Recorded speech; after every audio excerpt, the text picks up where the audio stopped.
The school I attend is quite old. It's a four-story building, around 50 years old, but it's still in pretty good condition. The school has typical Soviet architecture. The facade of the building is decorated with bas-reliefs featuring symbols from that era, stars, and sheaves of grain. However, it's still modern. The classrooms have comfortable furniture, and there's a beautiful corridor with benches and vending machines with food. The school grounds are filled with many flower beds. But the main thing is not that, but the story I was recently told in the cafeteria about children wandering around the school at night. I don't like going outside at night. The stores are closed, and public transport doesn't run until morning. That's why I'm not sure if the story is true.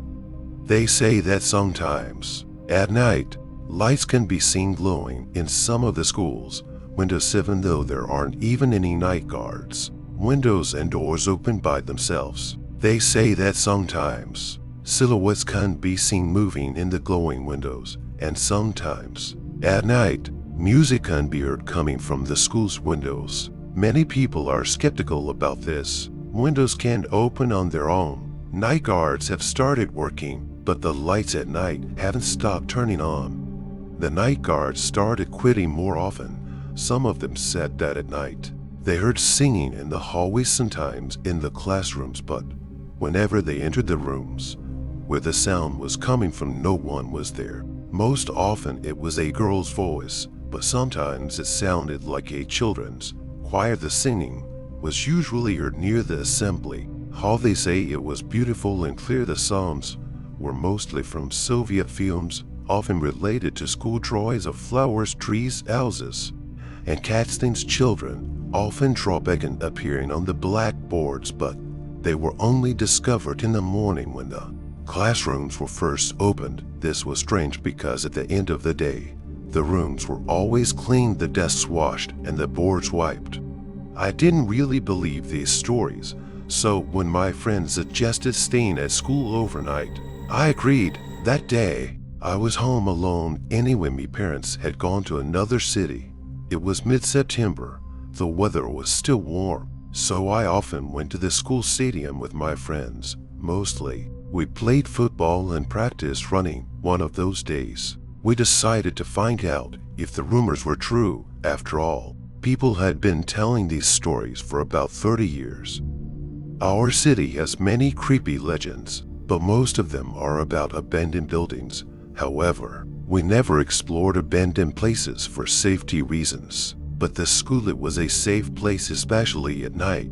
There was only one thing left to do: stay in the school after closing. The school closed after 9 in the evening. We waited on a bench on the 4th floor until it was locked up. No one noticed us. We realized that no one would come looking for us when the lights went out. Absolute silence. We turned on our phone flashlights, but when passing by the windows, we used only the screen light to avoid drawing attention from outside. Not that it was really necessary. Moonlight illuminated the hallways. The wind whistled outside. In the moonlight, the school felt colder than in the sunlight, even though the indoor temperature remained the same. Suddenly, we heard footsteps coming from the staircase. We frowned and quickly moved in the opposite direction to the end of the hallway. It was darker there, and a cabinet stood against the wall. We hid behind it and waited. The footsteps grew louder. It sounded more like dancing. From the stairway entrance, a pair of legs in a skirt came running out, tapping rhythmically. We barely held back our screams. There was no body above the waist, just legs performing a tap dance. When the figure disappeared, we exhaled nervously. Did you see that? Polyakov asked, his voice shaking. Keep your voice down, Sasha replied. We stood there for about 2 minutes, catching our breath. Let's go down to the entrance and leave, Lyle whispered sharply. We exchanged glances and nodded in agreement. Like in Scooby-Doo, we tiptoed in a line toward the staircase. Absolute silence.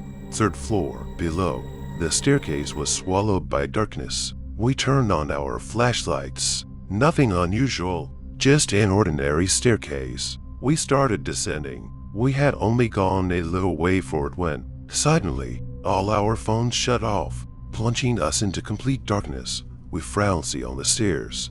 Someone below us started laughing. We turned to run back, but we tripped and tumbled down. The laughter stopped, and our phones lit up again.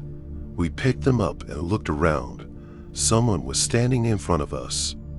At first glance, it looked like a girl about 10 years old, at least. She was wearing a school uniform and had pigtails. "Hey, how did you get here? Are you okay?" Laya slowly stepped forward.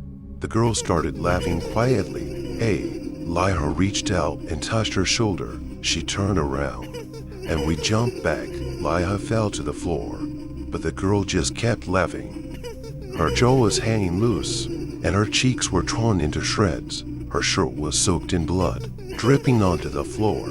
She stood there, laughing, then stepped toward Laya, who was frowning in shock, and placed her hand on his shoulder. Her hand was mangled, with some wounds so deep that the bones were visible. She leaned in closer, and blood began to drip onto Laya. "Now you're it," she said. We ran down the hallway away from the stairwell. We ran halfway down the floor, toward the opposite staircase, but soon we stopped. Something was wrong. All the classroom doors were wide open. A piano started playing. The music room was nearby. We slowly approached it and peered through the doorframe. Someone was playing the piano. A dark figure in the shadows was hard to make out. It wasn't until a while later that we could make it out clearly. The body was completely burned. Part of the skin and muscles had peeled away. The body was sitting with its back to us. The snow-white curtains were drawn back through the classroom window. The moon was visible, bathing the room in its light. In the center of the room, a girl was spinning in a dance. She had curly blonde hair, a white dress with scarlet stains spreading across it. Blood was dripping from her chin, her neck, shoulders, and dress were darkened with blood. Her skin was as white as porcelain. In the moonlight, the contrast was too stark to ignore. The piano fell silent, and the girl's body stopped dancing. Even the curtains in the room stopped moving. Though the window was still open, they both turned toward us at the same time. The pianist looked like a shadow. Only the outline of his burned suit was visible. When he stood up, we frowned. He was too tall and thin, a 2-meter shadow with long arms and fingers resembling a charred tree. There were no discernible features on his face. The girl's eyes were completely white, and her face showed no emotion. It looked more like a mask. The snow-white curtains were drawn back through the classroom window. The moon was visible, bathing the room in its light. In the center of the room, a girl was spinning in a dance. She had curly blonde hair, a white dress with scarlet stains spreading across it. Blood was dripping from her chin, her neck, shoulders, and dress were darkened with blood. Her skin was as white as porcelain. In the moonlight, the contrast was too stark to ignore. They stared at us, not moving, just like we were frozen in place, staring at them. After a brief pause, the pianist turned away, sat her down at the piano, and began playing again, while the girl's body resumed spinning in the moonlight. We reached the staircase, opposite the one where we had encountered the dead schoolgirl. This time, there was no one on the stairs. We hurried down to the first floor and headed for the exit. There was nothing suspicious. We stepped outside. As we walked toward the gates, we turned around and frowned. The lights in the school windows turned on. Silhouettes of children stood at some of the windows. All of them were disfigured, covered in wounds, burns, drenched in blood. They stood there, motionless, watching us as we left. When we passed through the school gates, all the windows suddenly went dark. We walked quickly and nervously toward my house. For a while, we talked about what had happened. We tried to figure out what it was, but over time, the story faded into the background. One day, I read a post in a Facebook group. 30 years ago, a group of students from school No. 12 died in an accident on their way to a camp. The kids were members of the school choir. For a while, we talked about what had happened. We tried to figure out what it was, but over time, the story faded into the background. One day, I read a post in a Facebook group. 30 years ago, a group of students died in an accident on their way to a camp. The kids were members of the school choir.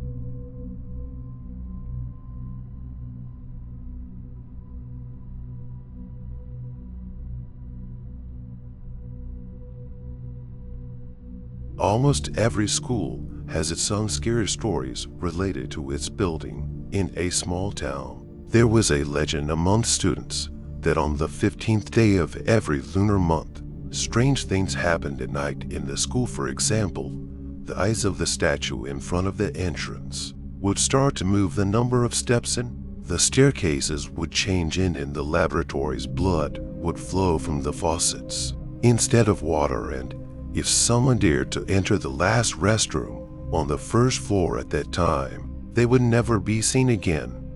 One day, a group of children decided to find out whether the stories were true or just myths. They gathered on the 15th day of the lunar month and approached the school closer to midnight. The eyes of the statue at the entrance were looking to the left, passing by it. The kids made sure to pay special attention to this detail. After waiting for some time, they confirmed that the eyes did not move even a millimeter. "It's all just stories," said one of the boys. "Let's keep looking." They entered the building and approached the staircase. 1 step to 3, a total of 13 steps. That was correct. Every staircase in the building had 13 steps. Then the kids went to the laboratory. They turned on one of the faucets and water gushed out. "Well, we came here for nothing." Their fear completely faded, and with little hope left, they decided to check the last restroom on the first floor. However, as they stood in front of the restroom door, their confidence wavered. Even though they kept insisting that they didn't believe in any of it, no one was in a hurry to go in. Finally, one boy, Jack, said he wasn't afraid of anything, opened the door and stepped inside. His friends glanced at the clock. It was exactly 1:00 in the morning. A minute later, Jack came out of the restroom. "There's nothing there, it's all just stories." Laughing, the kids left. Once outside the school, they went their separate ways home. One of them, Eric, took one last look at the statue by the entrance. Before leaving, its eyes were still looking to the left. "Stories," he muttered disdainfully and walked home. The next morning, Jack's mother called him. "Listen, Jack was with you last night, right? He hasn't come home yet." The kids felt uneasy. In the end, they decided to tell their parents and teachers about their experiment the previous evening together with the adults. They went back to the school building. "What are you talking about? The statue by the school has its eyes looking to the right," said the school principal as he listened to their story. "What, but yesterday we checked, they were looking to the left." As they stepped through the gate, they all saw each statue's eyes were indeed looking to the right. But the steps, the kids quickly ran to the staircase 1 to 312. "Yes, this staircase has always had 12 steps," said the principal. "It's 1 step shorter than the others. The architects made a mistake in the design. That's impossible." But the faucet in the lab, one of the boys suddenly remembered. They rushed to the laboratory and looked at the sink. A dry red stain had formed beneath the faucet. But Jack went into that restroom. Everyone frowned in fear. "Let's go check," the principal said, sensing that something was terribly wrong. They pushed open the door. The first thing they saw was Jack's mutilated body. His eyes were wide open, frowning in a look of sheer terror. His throat had been slit all the way across. Every drop of blood had drained from his body, leaving his face as pale as paper. His torn out entrails lay in the now dried up sink. Jack's mother let out a scream and fainted. Some of the teachers couldn't hold back their nausea. Eric stared unblinkingly at the watch on Jack's wrist. It showed exactly 1:00 time. He had entered the restroom.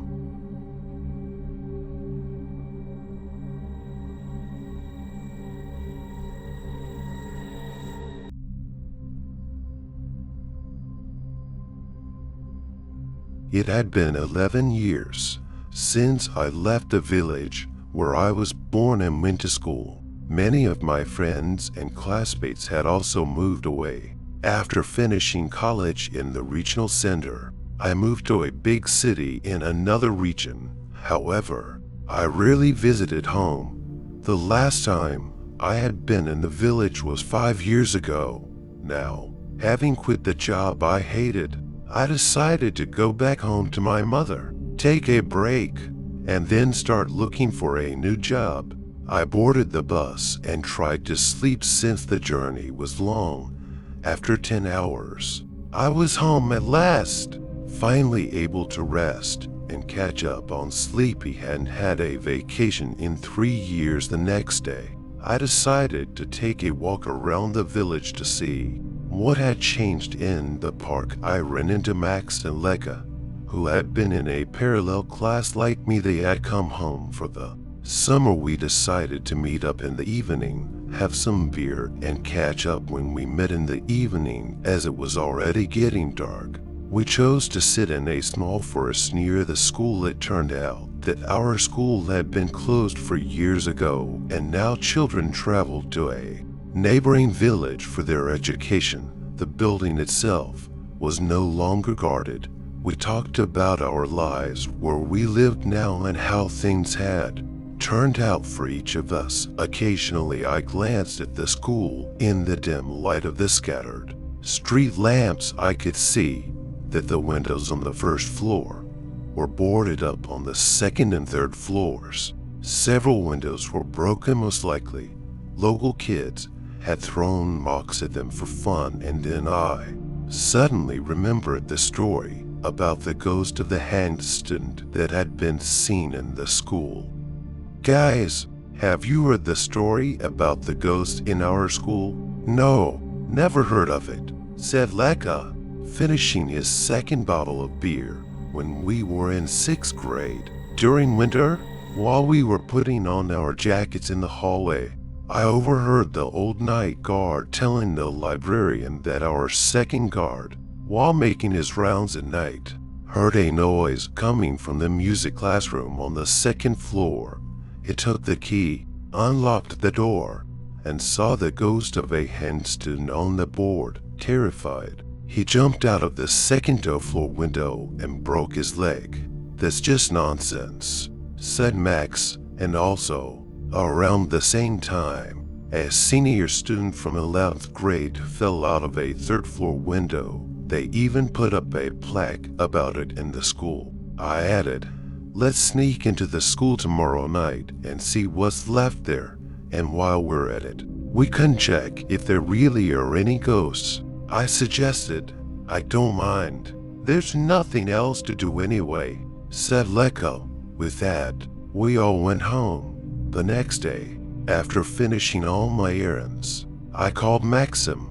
Are you guys seriously planning to go there? He asked. Come on, you agreed yesterday. I reminded him that was because I was drinking. Now I think there's no point wandering around an old school looking for ghosts. What a fascinating activity, Max said sarcastically. What, are you scared we'll walk around the school, peek into our old classrooms, and reminisce about our school days? I tried to convince him. Fine, I'll call Lekka now and get back to you, he replied. Half an hour later, Max called back, and we agreed to meet at 11:30 p.m. at the school entrance. I arrived at the agreed time. The guys were already there. Each of us had brought a flashlight, and we started looking for a window to climb through. After circling the school, we spotted a broken window in the cafeteria, with the wooden boards torn off and the glass shattered.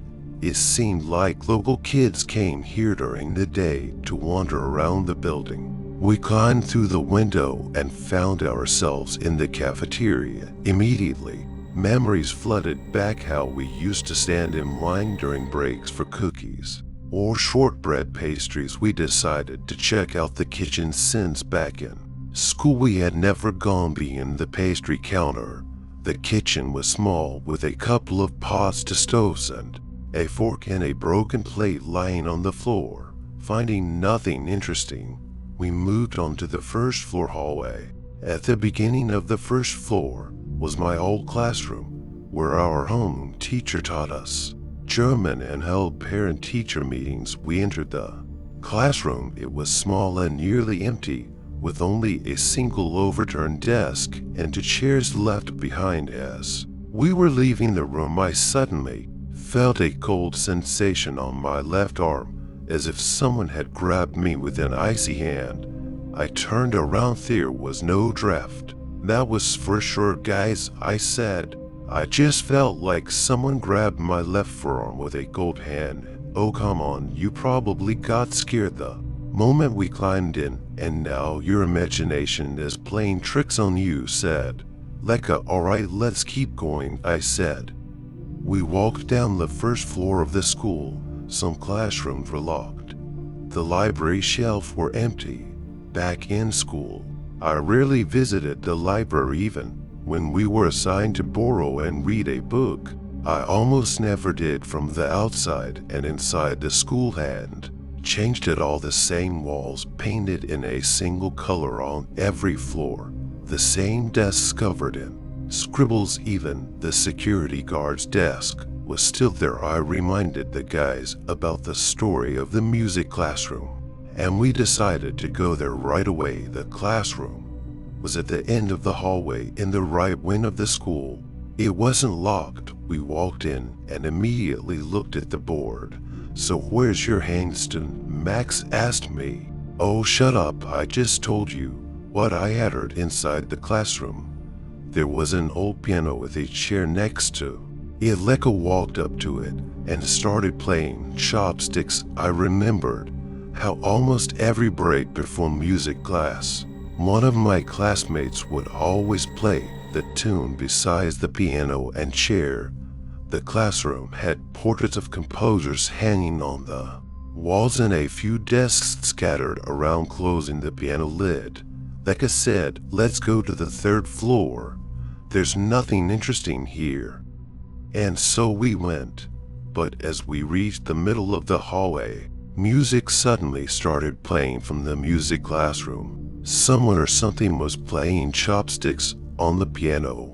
We frowned, seeing confusion, and exchanged glances. Who could be playing? Weren't we the only ones in the school, or were we not alone? Guys, I don't feel good about this, Max said. Should we go check it out, or maybe we should just leave? I suggested. Where do you think you're going? You dragged us here, so you go in first, Lekka said. To be honest, I was getting scared. It felt like we were in a horror movie, and the audience on the other side of the screen was yelling at us, don't go in there. As we approached the classroom, a loud crash echoed from inside, as if something had fallen. All three of us jumped in shock.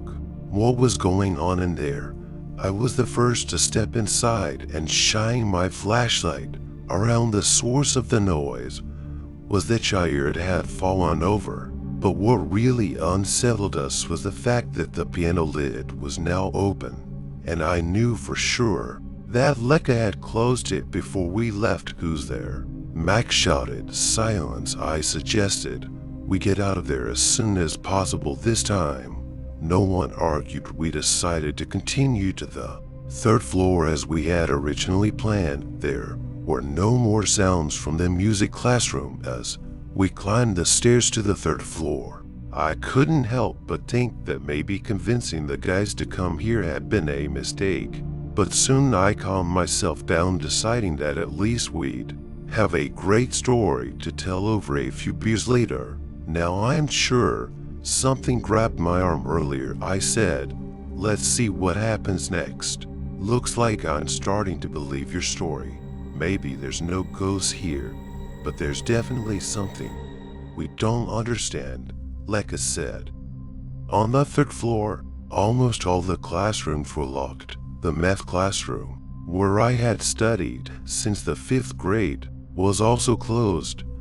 Through the windows, we could see the school's inner courtyard, where assemblies used to take place.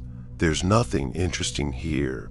Let's go to the gym, check it out, and then head home, Max suggested.